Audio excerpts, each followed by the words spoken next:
Hey guys, I'm back with another review, and this time, instead of a figure, we're going to take a look at a statue, the first in my collection, and I did show this in my recent update video, but it is the DC Collectibles Batman Black and White Batman Beyond statue.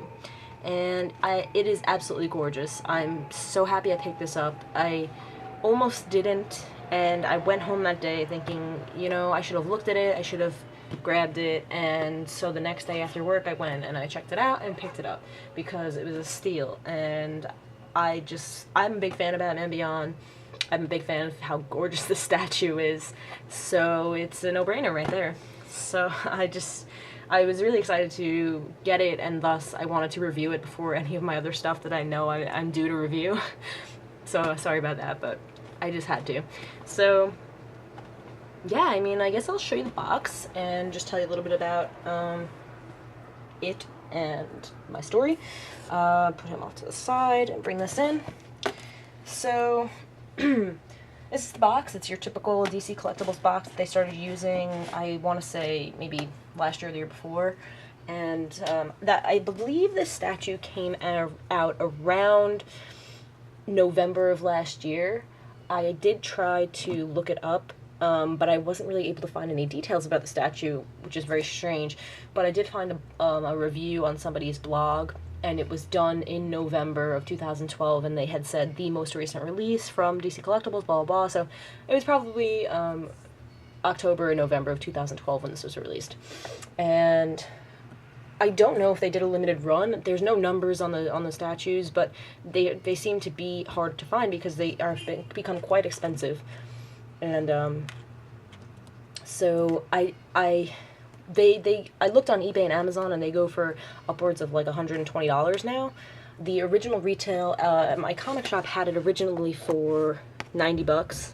And I think they're usually pretty average as far as retail prices go.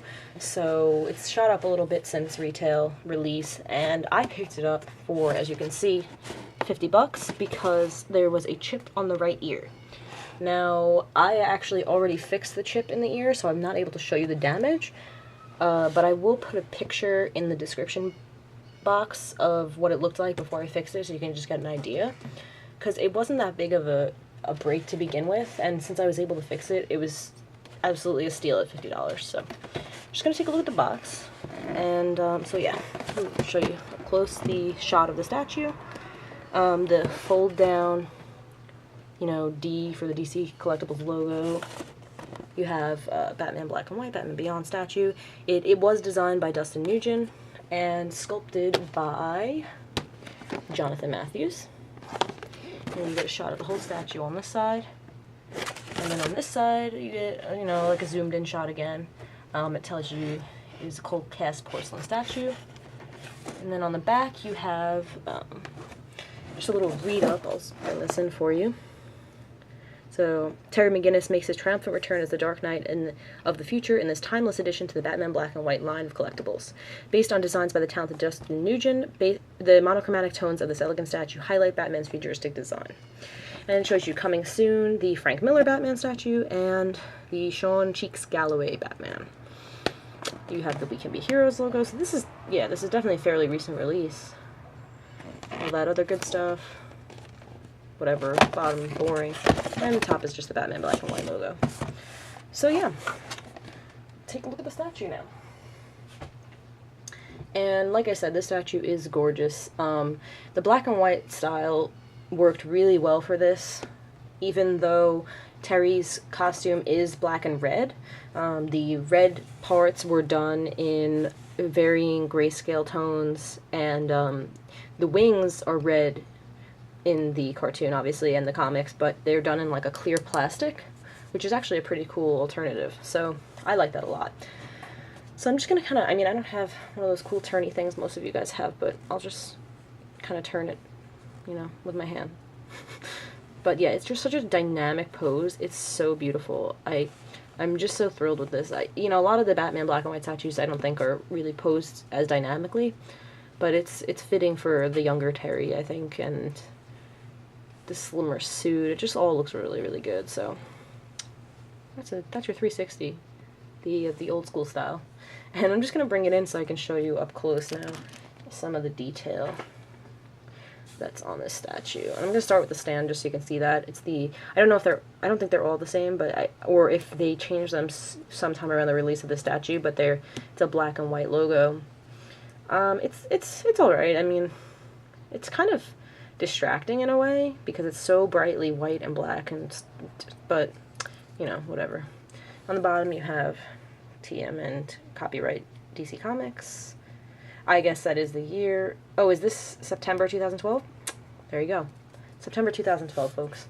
So, yeah, I'm just gonna go ahead and jump right in and show you the detail, I guess. So, I might as well just show you while it's here. As you can see, his ears are both there.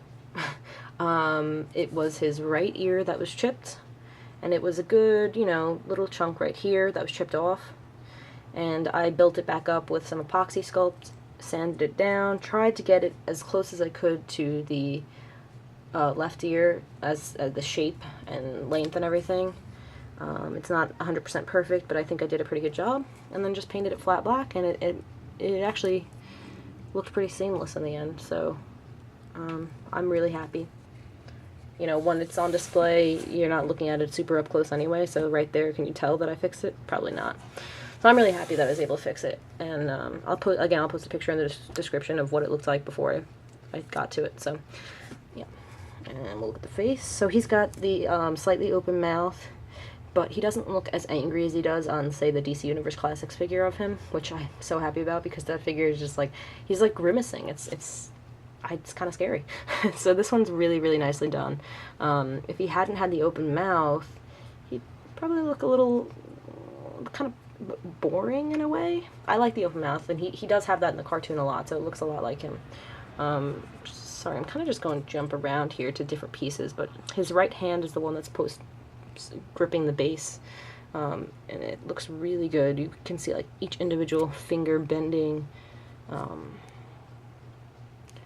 then you have the really long pieces coming off the gauntlets with these, you can see the sculpting detail inside of the arm. Looks really, really good. The back muscles look awesome. The details inside the costume. You have this ring around the back of the head. All of this just looks really good. Again, you have the spikes coming off the gauntlets. And this hand's in a fist. Take a look at the chest now.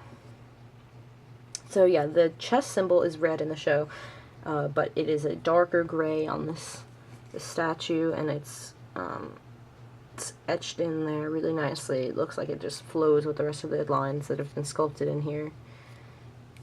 Looks really, really good. And he looks slim but fit, like Terry McGinnis does. A lot of people always complain about the DC Universe Classics figure, for example, being too buff because Terry's a teenager and he's supposed to be slimmer, so this is done really, really nicely. And so the belt, again, is red in the show, and it's done in a light gray around, and then darker gray in the center. And you have, and this is raised here, these pieces of the belt. You have the legs going up and bent and pointed. It just looks great. Really, really nice. So in the bottom of the feet, you even have the detail that he has. You see this sometimes, I think, on the show. He's got, and you know, he has like thrusters or whatever in his boots, so he can fly. And this just looks really good. The detail in the feet, which is, you know, depending on the way you pose him, you actually do see the bottom of his feet, so it's nice to have that detail in there. And now the wings are this, like I said, clear plastic, and they have like a texture into them. And if you can see that, it's like a honeycomb texture that kind of blurs the lines in the background there. And I like that choice. I think it was interesting to go with like a clear wing instead of maybe one of the grays or something.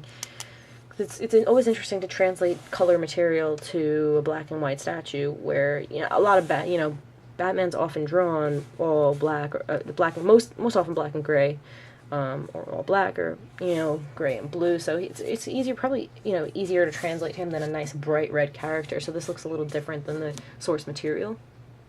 But I think, you know, Dustin Nugent and, sorry, what was the other fellow's name? Jonathan Matthews. They both did fantastic jobs in their parts of the statue. So I'm, again, super happy to have this in my collection, and may it be the start of more statues, who knows. But this one I just had to pick up, so yeah. Before I wrap it up, I just want to mention the statue is about 8.2 inches high, which it does say on the box, and I did not show 8.2 inches high. So he actually surprisingly doesn't look much taller than a 6-inch figure. I mean, I guess he's, okay, so if he's on the base, he's just a bit taller. The base is probably, you know, half of an inch itself, though, so yeah. So yeah, that's it now, guys. I'm wrapping it up. I have nothing but good things to say about this statue. I'm so happy I was able to pick it up at such a steal and be able to fix it and not just have to live with it broken because I picked it up so cheap. So yeah, that's about it, guys. I hope you guys like the review and the statue, and thanks so much for watching. I'll see you guys in future reviews. Thanks, guys. Bye.